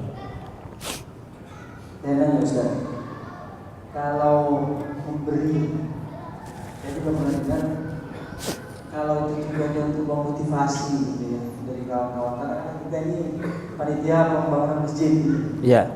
Ini mau ngomong lagi di belakang, kadang-kadang kita memotivasi pada yang lain gitu, Ya. supaya ikut dalam pembangunan. Bahkan kita juga datang ke rumahnya supaya meramaikan masjid. Ya, jadi beberapa pengurus gitu. Ya. Nah, kalau seperti itu gimana? Terus yang kedua, saya bikin grup keluarga saya, anak-anak, istri semuanya. Dan selalu misalkan bangunin mereka gitu. Jadi kan tujuannya untuk mendidik gitu, untuk ya kita sebenarnya ingin jadi contoh sebenarnya sebagai orang tua gitu. Apakah itu masuk dalam kriteria tadi apa itu riya gitu ya, gitu. Padahal kita juga ingin agar keluarga kita melebihi dari kita. Ya. Terima kasih. Assalamualaikum. Ibu-ibu kalau mau nanya langsung juga boleh. Ya, ibu-ibu yang mau nanya langsung juga boleh.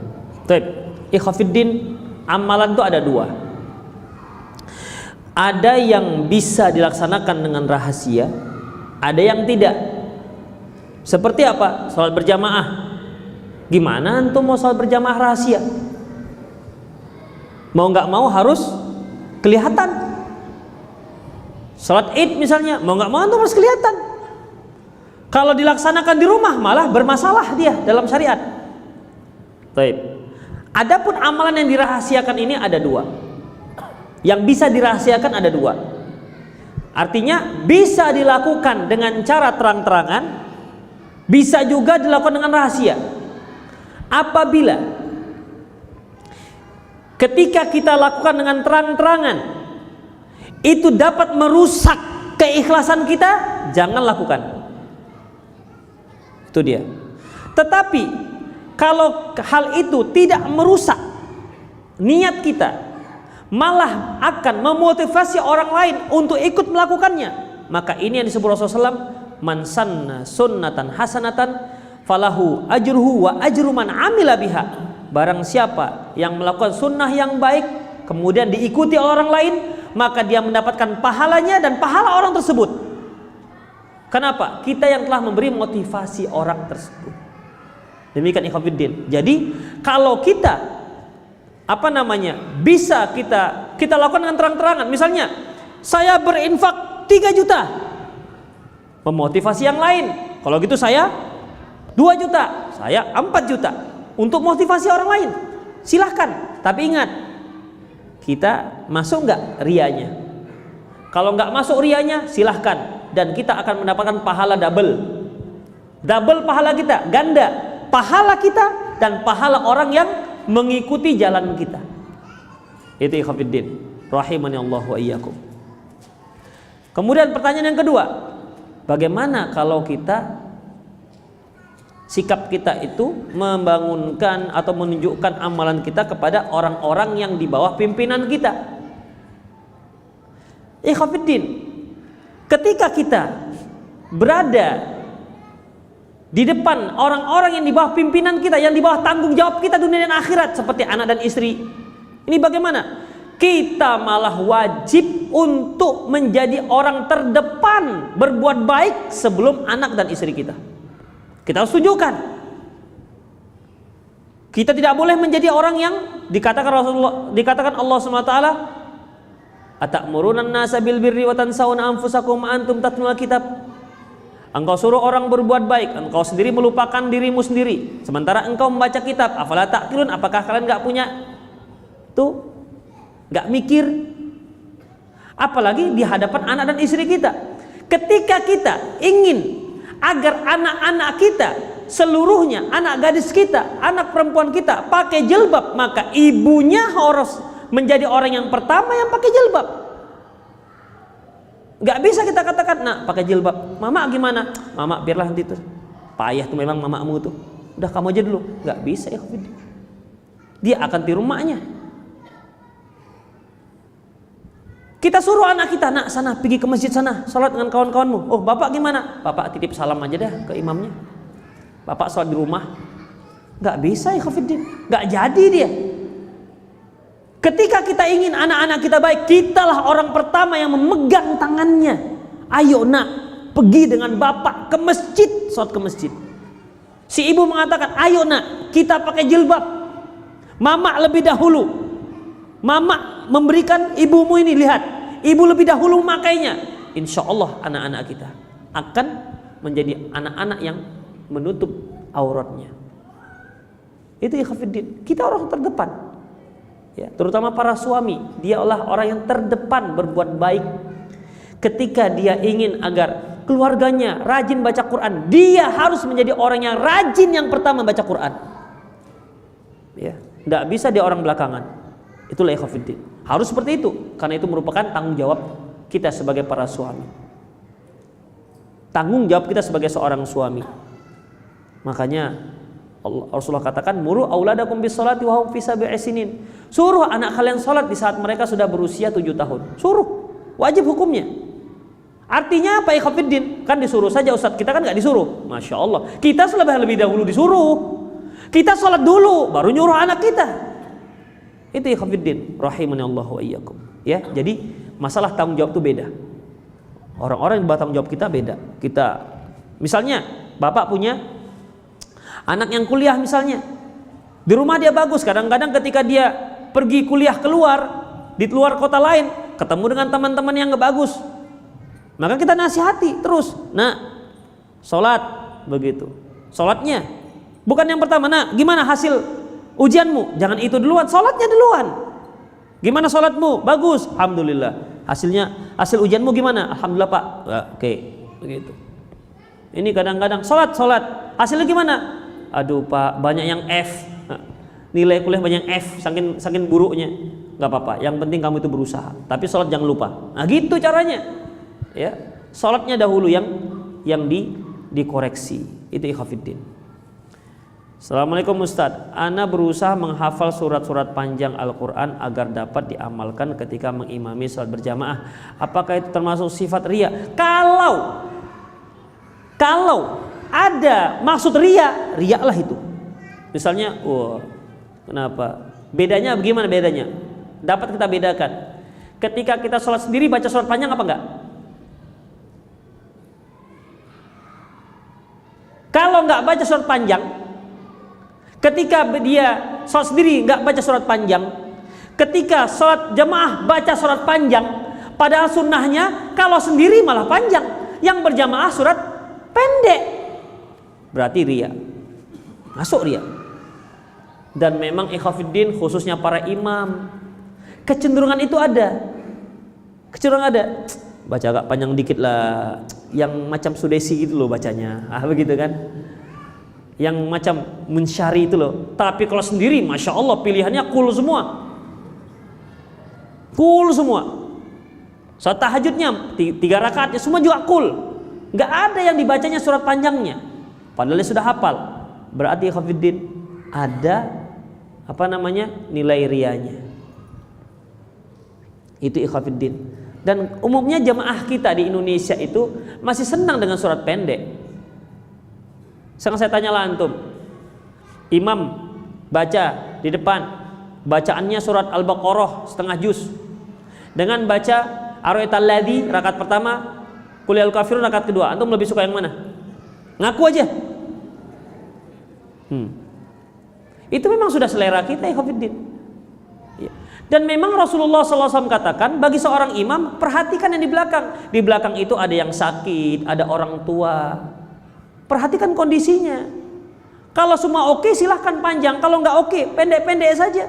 Bahkan Rasulullah SAW pernah bersabda, aku ingin baca surat panjang. Kemudian aku mendengar ada wanita di belakang itu terdengar suara anak kecil menangis. Akhirnya aku buat surat pendek. Aku baca sholat dengan surat pendek. Kenapa? Karena khawatir nanti ibu yang di belakang itu gelisah. Karena apa? Karena hatinya terfokus kepada anaknya yang sedang menangis. Begitu ikhwatiddin. Ya, jadi tidak bisa misalnya kita ini ada pernah kejadian di Medan, ada teman yang cerita. Waktu itu sholat id itu kan di tempat yang terbuka, ya, imamnya di tempat tertutup. Begitu alhamdulillahirabbil alamin hujan, imam tak peduli, sabbihisma rabbikal a'la. Ini makmum sudah basah kuyup, ada yang bubar. Itu imam nggak ngerti kondisi makmum. Kalau sudah seperti itu jangan sabbihisma rabbikal a'la, Allahu ahad, kencangkan dikit supaya makmumnya bisa selesai sholatnya. Ini sabbihisma rabb, masya Allah, udah hujan kuyup, dia tertutup tempatnya, enak. Makanya ikhwatiddin, jadi imam itu perhatikan kondisi orang belakang, ya, perhatikan kondisi orang belakang. Kecuali memang sholat-sholat tertentu yang memang orang itu datang siap untuk itu. Seperti apa? Misalnya sholat terakhir, misalnya 10 hari terakhir, ini kita sholat malam 2 juz. Yang datang itu yang sanggup. Yang nggak sanggup pasti dia nggak datang. Beda halnya dengan sholat wajib ikhwatiddin. Sholat wajib itu sanggup nggak sanggup dia datang. Ya, yang kakek datang, yang sakit juga datang. Kenapa? Mau sholat wajib. Tapi yang sholat sunnah ikhwatiddin, ya, apalagi sudah tahu ini biasanya 2 juz, udah. Ada yang cobalah, sanggup nggak ya? Kan ada begitu. Walaupun udah goyang-goyang, dia goyang-goyang begitu, tahankannya. Karena mentalnya memang sudah siap-siap untuk itu. Bengkak kakinya, besok datang lagi dia. Kenapa? Memang mentalnya untuk itu. Tapi coba antum sholat isya, tiba-tiba 1/4 juz. Aduh, udahlah mulai batuk lah. Mulai semua. Protesnya batuk caranya. Itu biasanya begitu. Itu ikhwatiddin. Ya, jadi kita menghafal supaya kita bisa baca surat panjang ketika jamaah. Saya tidak katakan ini pasti ria, saya juga tidak katakan ini pasti tidak ria. Enggak. Tengok kondisi diri kita. Balil insanu ala nafsihi basirah. Seorang manusia itu lebih faham terhadap dirinya. Apalagi masa ikhlas itu masalah hati. Enggak bisa. Dari hidungnya saya tahu ini enggak ikhlas ini. Enggak bisa ikhwatiddin. Emang kenapa rupanya? Orang yang ikhlas itu hidungnya kenapa? Pesek dia, mesek. Kan enggak bisa dibedakan dari hidungnya. Itu ikhwatiddin. Demikianlah ikhwatiddin rahimanallahu wa iyyakum. Lebih dan kurang mohon maaf. Aqulu qouli hadza wa astaghfirullah li wa lakum wa lisal muslimin innahul ghafurur rahim. Assalamualaikum warahmatullahi wabarakatuh.